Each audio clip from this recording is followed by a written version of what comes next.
Halo teman-teman Kicomania. Nah, ini update tentang darkukuku ya. Darkukunya kali ini tuh sudah anteng ya, agak jinak teman-teman. Tapi doyan banget makan gabah kering ini teman-teman ya. Tuh seperti itu.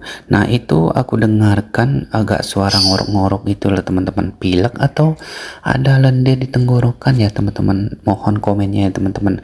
Karena burung darkuku saat ini tuh belum bunyi gitu loh teman-teman.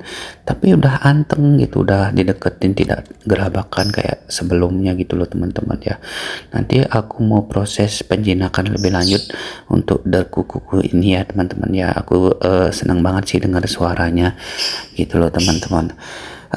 Gini loh teman-teman, jadi gimana ya, mohon sarannya di komen gitu loh, boleh teman-teman, gimana biar darkuku ini rajin bunyi gitu loh teman-teman ya, karena belum kepantau bunyi saat ini ya teman-teman ya.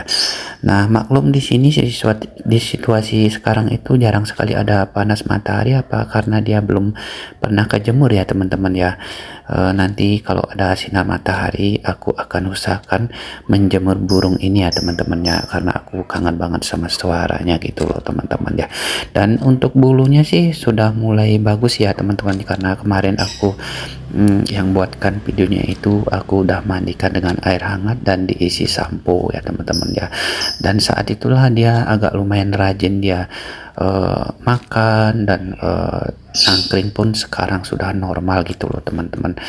Aku kasihan kalau umpamanya kayak kemarin itu aku belum sempat buatin videonya, dia kesusahan nangkring gitu loh teman-teman.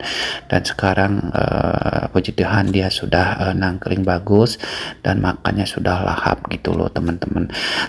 Aku sengaja bersihin itu kotorannya karena biar dia nyaman aja teman-teman, karena gerabahnya itu diberantakin sama dia gitu.